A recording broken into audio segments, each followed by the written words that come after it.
اس جمعے کو ہمارے آپ کے لیے اصلی جمعہ بنا دیں۔ جو جمعے کے تقاضے ہیں، جمعے کے آداب ہیں اور جمعے کے دن کو گزارنے کا طریقہ ہے، اس سے متعلق جو تعلیمات ہیں، اللہ کرے آج ہمارے لیے جمعہ وہ ہو جس کو ہم اس کی تعلیمات کے مطابق گزاریں۔ بار بار عرض کرتا ہوں، یاد دلاتا ہوں، اپنے آپ سے بھی کہتا ہوں، صبح و شام کا ہو جانا اور اسی طرح سے دن کو بغیر کسی سوچ بچار کے گزارنا، اس کو دنوں کا گزارنا نہیں کہتے۔ وہ تو میں اور آپ اگر نہ بھی چاہیں گے تب بھی دن گزرتے رہیں گے، میرے آپ کے چاہنے سے وہ رکنے والے نہیں۔ اللہ کے اچھے بندے وہ جانے جاتے ہیں جو ایک ایک دن کو سوچ کر گزارے۔ رمضان کو رمضان کے طریقے پر، عید کو عید کے طریقے پر، قربانی کے ایام کو قربانی کے طریقے پر اور جمعے کے دن کو جمعے کے طریقے پر۔ بہت آسان ہے، اگر کوئی اللہ کا بندہ جمعے کے دن چلتے پھرتے زیادہ درود شریف پڑھے، اس نے جمعے کا ایک حق ادا کرنے کی کوشش کی۔ کوئی مشکل کام نہیں، گھر سے آتے ہیں، گھر کو جاتے ہیں، راستے میں پڑھتے ہوئے چلے جائیں صلی اللہ علیہ وسلم، صلی اللہ علی النبی الامی۔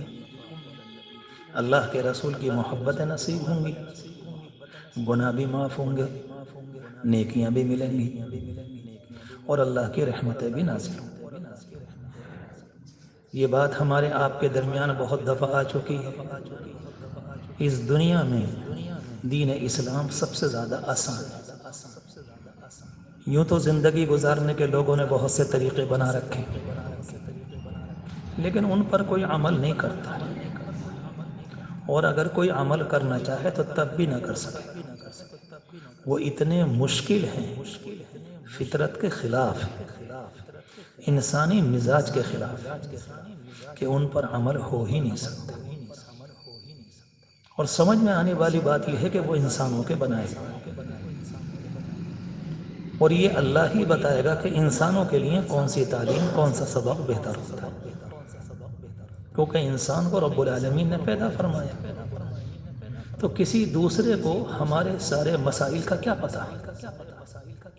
کیا پریشانی ہے، کہاں پریشانی ہے، ہماری زندگی کی گاڑی کہاں کہاں ٹامک ٹوئیاں مار رہی، کسی کو کیا معلوم؟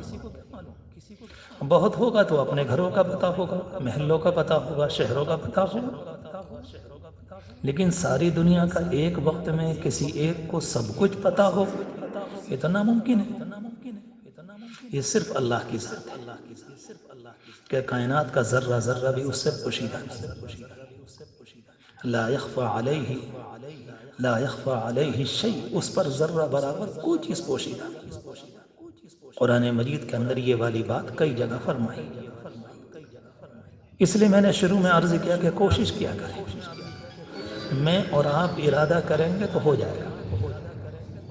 اگر یہ سوچیں گے کہ زندگی میں خود بخود ہو جائے، کبھی نہیں ہوگا۔ یہ دنیا اللہ نے کرنے کی بنائی ہے، خود بخود ہونے کی نہیں بنائی۔ خود بخود جو نظام چلتا ہے وہ تو اللہ کا بنایا ہوا ہے، اس میں ہمارا آپ کا کوئی دخل نہیں۔ سورج کا آنا، ہواؤں کا آنا، چاند کا آنا، موسم کا آنا، اس میں اور آپ کچھ نہیں کر سکتے،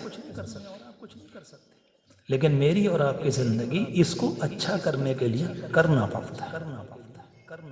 یہ سوچنا کہ جب بڑھاپا آئے گا ہم خود بخود اچھے ہو جائیں گے اور اللہ کے متقی بندے بن کر دنیا سے جائیں گے، مسجد میں کہہ رہا ہوں کیے بغیر کبھی نہیں ہوگا، کبھی نہیں ہوگا۔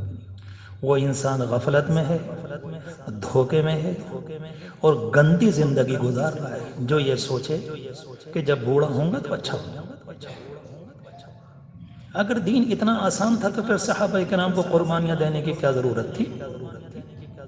وہ بھی سب یہی سوچ کے بیٹھ جاتے کہ چلو ابھی دین آیا ہے، آگے چل کر اچھے ہو جائیں گے، نماز نہ پڑھیں اچھے ہو جائیں گے، نبی کی بات کو تسلیم نہ کریں اچھے ہو جائیں گے۔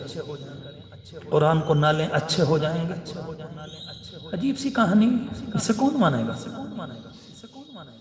اور اللہ کے رسول علیہ السلام نے محنت کر کے، اور میرے عزیزو ان سے محنت کروا کر، اگر صحیح جملہ بولوں، آزمائشوں کی چکی میں پیس کر، تب جا کر اللہ نے انہیں سونے کا بنایا تھا۔ ہمیں اس راہ کی تلاش ہے کہ پھولوں کی سیج سے ہوتے ہوئے جنت میں چلے جائیں۔ اللہ کہتا ہے یہ راستہ نہیں۔ ام حسبتم ان تدخلوا الجنت ولما یأتکم مثل الذین خلو من قبلکم، تم یہ سمجھتے ہو کہ بس ایسے ہی جنت میں داخل ہو جاؤ اور وہ والے حالات تمہارے اوپر نہ آئیں جو پہلے والوں پر آئے تھے؟ نہیں، ایسا نہیں۔ نبی سے زیادہ وقت میں معزز کوئی نہیں ہوتا، اللہ کا مقرب بندہ کوئی نہیں ہوتا، اللہ کا قریبی بندہ کوئی نہیں ہوتا جب نبی اپنے زمانے میں ہوتے ہیں۔ حالات اتنے خطرناک آتے ہیں کہ کبھی کبھی وقت کا نبی بھی اللہ کے سامنے پکار اٹھتا ہے، متی نصر اللہ، اے اللہ مدد کب آئے گی؟ اور سب کچھ اللہ کے سامنے ہوتا ہے۔ میں نے یہ بات اس لیے عرض کی، ہر جمعے کو اچھا گزارنے کی کوشش کریں، ورنہ اس کے بغیر کہانی کیسے ہوگی؟ ورنہ حالات تو میرے اور آپ کے سامنے آ رہے ہیں، روزانہ ایسی خبریں آتی ہیں جس سے دل چکنا چور ہو جاتا ہے۔ کچھ اللہ کے بندے وہ ہیں جنہوں نے اپنے دلوں کو امت کے حالات سے جوڑا ہے کہ امت پر کیا گزر رہی ہے۔ کچھ وہ ہیں جنہوں نے اپنے حالات کو اپنے پیٹ سے جوڑا ہے، کہتے ہیں انہیں ہمیں نہیں معلوم، ہمارا کاروبار ٹھیک ہو بس آگے چلو، ہمیں کھانے پینے کو ملے۔ ابھی کچھ دن پہلے ایک صاحب آئے، کہنے لگے میری دکان میں روزانہ 70,000 روپے کی آمدنی تھی، اب ایک ہفتے سے تقریباً 25 کی رہ گئی، ایسا لگتا ہے کسی نے کچھ کرا دیا۔ اب وہ شیطان نے ادھر کی پٹی پڑھا دی، کہیں توبہ نہ کر لے۔ اگر ان کی 70,000 روپے کی ہوتی رہے تو سب کچھ ٹھیک ہے، اگر 25 کی ہو گئی تو کسی نے کچھ کرا دیا۔ وہ بیچارہ شریف تھا کہ اپنی بات کو کہہ بیٹھا، ورنہ ہماری اکثریت کا یہی حال ہے۔ اگر کھانا پانا ٹھیک سے مل رہا ہے تو اس کا مطلب ہے کہ اللہ راضی ہے، سب ٹھیک ہے۔ حالانکہ اس تنہا کو گزارنے کو نہیں کہتے۔ اللہ تبارک و تعالی نے اپنے بندوں کے لیے اس نظام کو پسند نہیں کیا۔